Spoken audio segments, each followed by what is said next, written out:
Taste the Daily. Mega TV நேயர்களுக்கு வணக்கம். பெண்கள்.com நிகழ்ச்சியில் சுபகிரகம் பகுதியில் அனைவரையும் சந்திக்கிறதுல மிகவும் சந்தோஷம். இன்றைக்கி நம்ம சஷ்டி மற்றும் கிருத்திகை நட்சத்திரம். ஸோ இன்றைக்கி வாரம் அப்படின்னு பார்த்தா புதவாரம் தான். இன்றைக்கி செவ்வாய்க்கிழமையாக இருந்திருந்தால் ரொம்ப நல்ல உகந்த நாளாக இருந்திருக்கும். நமக்கு வாரம் அப்படின்னு எடுத்துக்கிட்டோம்னா இன்றைக்கி புதன்கிழமை. அதில் என்ன நட்சத்திரம் அப்படின்னு பார்க்கறச்சு கிருத்திகா நட்சத்திரம். இன்றைக்கி திதி பார்க்கும் பொழுது சஷ்டி திதி. ஸோ இந்த கிருத்திகா நட்சத்திரம் கூடிய சஷ்டி திதியில் முருகப்பெருமானுக்கு என்ன விசேஷம்? ஸோ முருகனுக்கு உகந்த எந்த விதமான சஷ்டி விரதமும் இருக்கலாம், கிருத்திகா நட்சத்திரத்துக்கான விரதமும் இருக்கலாம். ஸோ இன்றைக்கி நாள் எப்படிங்கிறத பார்த்திங்கன்னா சத்ரு சம்ஹாரம் பண்ணலாம். இப்போ நமக்கு வேலை விஷயத்தில் எதிரிகள் இருப்பாங்க, வீட்லேயே ஜென்ரலாக நம்மளை பிடிக்காதவங்க இருப்பாங்க, நம்ம ஒரு பொது வாழ்க்கையில் இருந்தோம்னா நமக்கு நிறையா எதிரிகள் எல்லாம் இருப்பாங்க. ஸோ ஜென்ரலாக இன்றைக்கி சத்ரு சம்ஹாரத்துக்கு ரொம்ப விசேஷமான ஒரு நாள். பட் இந்த சஷ்டி திதியும் கிருத்திகா நட்சத்திரமும் செவ்வாய்க்கிழமை அது சேர்ந்து வந்திருந்தது அப்படின்னு சொன்னோம்னா அது இன்னுமே விசேஷம்னு சொல்லலாம். ஸோ இன்றைய நாளில் நம்ம முருகப்பெருமான் வழிபாடு ரொம்ப சிறந்தது. இன்றைக்கி என்ன மாதிரியான விரதங்கள் இருக்கலாம்? ஸோ ஒருவேளை நம்ம உணவு இருந்து முருகப்பெருமான் ஆலயம் சென்று முருகப்பெருமானுக்கு உண்டான பூஜைகள் எல்லாம் செய்யலாம். செவ்வரளி பூ போட்டு அர்ச்சனை பண்ணுறது, அவருக்கு மாதுளம்பழத்தில் அபிஷேகம் பண்ணுறது, இல்லை நம்ம அவருக்கு மாதுளம்பழம் நெய்வேத்தியம் பண்ணி அந்த மாதுளம்பழத்தை நம்ம சாப்பிட்றது, இதெல்லாம் ரொம்ப உகந்தது. ஸோ பெண்களுக்கு என்ன பண்ணலாம் இன்றைக்கி அப்படின்னு பார்த்திங்கன்னா, ஜென்ரலி லேடிஸ்க்கு இந்த மாதிரி சஷ்டி திதியில் குழந்தை பாக்கியம் வேண்டுவோருக்கு இன்று முருகப்பெருமானினுடைய வழிபாடு ரொம்ப சிறந்தது. ஸோ நீங்கள் சாயங்காலம் கூட இன்றைக்கி முருகன் கோவில் போயிட்டு சுவாமி நீங்கள் முருகனுக்கு சஷ்டி கவச்சம் படித்து, இல்லை முருகனுக்கு தெரிஞ்ச உங்களுக்கு என்ன ஸ்லோகம் தெரியுமோ, சுப்பிரமணியர்து புஜங்கம் சொல்லலாம். ஸோ இந்த மாதிரி நீங்கள் ஸ்கந்தகுரு கவச்சம் சொல்லலாம். என்ன தெரியுமோ முருகனை வழிபாடு செய்யலாம். குழந்தை பாக்கியத்திற்காக இன்றைய நாளில் நீங்கள் முருகப்பெருமானினுடைய வழிபாடு. ரெண்டாவது, இப்போ ஜாதகத்தில் செவ்வாய் தோஷம் இருக்குது, ஜாதகம் நமக்கு சரியில்லை, இல்லை கல்யாண விஷயத்தில் ரொம்ப தடைகள் இருக்குது, நிறைய குறைபாடுகள் எல்லாம் இருக்குது அப்படின்னா நீங்கள் போயிட்டு உங்கள் பெண்ணுக்கோ இல்லை உங்கள் பையனுக்கோ அவங்க பேர் நட்சத்திரத்தில் இன்றைக்கி நீங்கள் முருகனுக்கு அர்ச்சனை பண்ணிட்டு வர்றது ரொம்ப விசேஷம். ஸோ இன்றைக்கி முருகப்பெருமானுக்கு நீங்கள் வீட்டிலையே சாயங்கால வேளையில் நீங்கள் வேல் வச்சுருந்தீங்க அப்படின்னா வேல்மாறல் படிக்கலாம். வேல்மாறல் படித்து வேலுக்கு நீங்கள் பால் அபிஷேகம் பண்ணலாம். ஸோ வீட்டில் நீங்கள் வேலுக்கு அபிஷேகம் பண்ணுறீங்க அப்படின்னா பால், இளநீர், பன்னீர், தயிர், இந்த பஞ்சாமிர்த அபிஷேகம்னு சொல்லுவாங்க.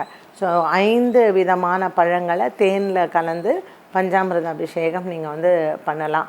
நீங்கள் வீட்டில் வேலுக்கு அபிஷேகம் பண்ணுறதா இருந்தால் இந்த மாதிரி நீங்கள் சாயங்கால நேரத்தில் இன்றைக்கி பண்ணிவிட்டு நல்ல செவ்வரளி பூ இருக்குது இல்லைங்களா, அந்த புஷ்பத்தால் சுவாமிக்கு நல்லா அர்ச்சனை பண்ணலாம். முருகனினுடைய கந்த சஷ்டி கவசம் படித்து சாயங்கால நேரத்தில் ஏதாவது பால் பாயசமோ இல்லைன்னா அவல் சம்மந்தப்பட்டதில் ஏதாவது ஒரு நெய்வேத்தியம் செஞ்சு சுவாமிக்கு நெய்வேத்தியம் பண்ணுறது ரொம்ப மனசுக்கு ரொம்ப நிறைவாக இருக்கும் இந்த சஷ்டி திதியில் கிருத்திகா நட்சத்திரம் கூடி வர்றதில். அண்டு நமக்கு பார்த்திங்கன்னா இப்போது கும்ப மாதம் நடக்கிறது, மாசி மாதம். ஸோ இந்த கும்ப மாதத்தில் செவ்வாய் பகவான் எங்கே இருக்காருன்னு பார்த்திங்கன்னா புதன் வீட்டில் தான் இருக்கார். அந்த ஒரு பாக்கியமும் நமக்கு இருக்கிறதுனால கேந்திரத்தில் இருக்கக்கூடிய செவ்வாய் மற்றும் கேந்திரத்தில் இருக்கக்கூடிய புதன் இன்றைய நாளில் நமக்கு இந்த வாரம் சஷ்டி மற்றும் கிருத்திகா நட்சத்திரம் கூடிய இந்த நாளில் பெண்கள் பொதுவாக குழந்தை பாக்கியத்திற்காக அவங்க சஷ்டி விரதம் இருக்கலாம். அதே மாதிரி முருகன் ஆலய வழிபாடு செய்யலாம். அதற்கு பிறகு நமக்கு என்ன மாதிரியான ஒரு திருமண தடை இருக்கிறதோ அந்த திருமண தடைக்கும் முருகப்பெருமானை வழிபாடு செய்யலாம். சத்ரு சம்ஹாரம்னு சொல்கிறது எதிரிகளை வெல்லக்கூடிய ஒரு நாள். அதனால் சத்ரு சம்ஹார மூர்த்தியான திருச்செந்தூரில் அமர்ந்திருக்கக்கூடிய சண்முகரை நம்ம மனசால் பிரார்த்தனை செய்யலாம். இன்றைக்கி முருகன் கோவிலில் போயிட்டு புதன்கிழமை அப்படிங்கும் பொழுது பச்சை பட்டு எடுத்துக்கொண்டு முருகனுக்கு பச்சை பட்டு சாற்றி அவரை வணங்குவதும் இன்றைய நாளில் நமக்கு நல்ல பலனை கொடுக்கும். ஸோ வியாபார அபிவிருத்தி, திருமண தடை மற்றும் குழந்தை பாக்கியம் வேண்டுவோர், சத்ரு சம்ஹாரம், இப்படி எல்லா விஷயத்திற்குமே நம்ம இன்றைக்கி முருகப்பெருமானினுடைய வழிபாடு நமக்கு ரொம்ப ரொம்ப சிறந்தது. ஒரு மாசி மாதத்தில் வரக்கூடியது அப்படின்னு, மாசி மாதம் மட்டுமல்ல, இப்போ நம்ம மாசி மாதத்தில் இருக்கோம், நீங்கள் எந்த மாதத்துலேயுமே, அதுவும் செவ்வாய்க்கிழமையிலேயே கிருத்திகா நட்சத்திரம் கூடிய சஷ்டி திதி வந்தால் முருகனுக்கு இப்படிப்பட்ட வழிபாடுகளை நீங்கள் செய்யலாம். 5 விதமான திரவியங்கள், பால், தயிர், சந்தனம், இளநீர், பன்னீர், 5 விதமான திரவியங்கள். அப்போ பஞ்சாமிர்தம், இந்த பஞ்சாமிர்தத்தில் பார்த்திங்கன்னா தேன், அப்புறம் பேரிச்சம்பழம், கல்கண்டு, காஞ்ச திராட்சை, வாழைப்பழம், இந்த 5ம் கலந்து பஞ்சாமிர்த அபிஷேகம் பண்ணி அது நைவேத்திய பிரசாதத்தை ஒரு 10 பேருக்கு நீங்கள் கொடுக்கலாம். ஸோ இப்படிப்பட்ட ஒரு வழிபாட்டை நம்ம முருகனுக்கு செய்யும் பொழுது, நான் சொன்ன மாதிரி சத்ரு சம்ஹாரம், அப்புறம் குழந்தை பாக்கியம் வேண்டுவோர், திருமண விஷயத்தில் உங்களுக்கு யாரை கல்யாணம் பண்ணிக்கணும்னு ஆசைப்படுறோமோ, இல்லை நமக்கு ஏற்கனவே பிரிஞ்சிருக்கிற கணவன் மனைவி, குடும்ப ஒற்றுமை, இது எல்லாத்திற்குமே நம்ம இந்த முருகன் வழிபாடை நம்ம செய்யலாம். கோயிலில் போயும் பண்ணலாம், வீட்டில் இருந்தே பண்ணலாம். ஸோ கோயிலுக்கு போனால் நம்ம அர்ச்சனை பண்ணி அபிஷேகம் செய்துட்டு வரலாம். வீட்டிலையே வேலுக்கோ இல்லை நீங்கள் முருகன் விக்கிரகம் வைத்திருந்தாலும் இந்த அபிஷேகத்தை செய்து நாம் இந்த வழிபாட்டினை நமக்கு செய்யலாம். இப்படிப்பட்ட நல்ல அற்புதமான ஒரு நாள் இன்றைக்கி. ஸோ எதுவுமே என்னால் பண்ண முடியல, நான் வெறும் சாமி கும்பிட்றேன், இல்லை சஷ்டி கவசம் படிக்கிறேன் அப்படின்னாலும் தாராளமாக நீங்கள் பண்ணலாம். அபிஷேகம் செய்ய முடியாதவங்க, கோயிலுக்கு போய் அர்ச்சனை பண்ண முடியாதவங்க, இன்றைக்கி ஒரு சஷ்டி கவசம் கேட்குறதோ, வேல்மாறல் படிக்கிறதோ, சுப்பிரமணிய புஜங்கம் படிக்கிறதோ, ஸ்கந்தகுரு கவசம் படிக்கிறதோ, இல்லை முருகனை பற்றிய பாடல்கள் பாடுறதோ நமக்கு ரொம்ப விசேஷம்.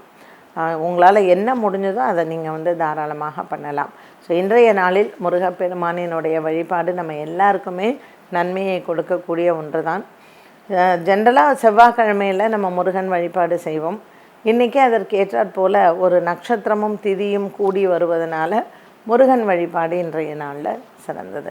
என்ன நேயர்களே, இன்றைக்கி நம்ம முருகன் வழிபாடு எப்படி செய்கிறது, ஏன்னா இன்றைக்கி ஒரு சஷ்டி திதியோடு சேர்ந்த கிருத்திகா நட்சத்திரமும் கூடியிருக்கு. ஸோ அற்புதமான முருகன் வழிபாட்டிற்கான ஒரு சிறந்த நாள். அனைவரும் முருகனை வழிபாடு செய்து அவரினுடைய அருளை பெறுவோம். மீண்டும் உங்களை இந்த பெண்கள்.com நிகழ்ச்சியில் சந்திக்கும் வரை நன்றி, வணக்கம்.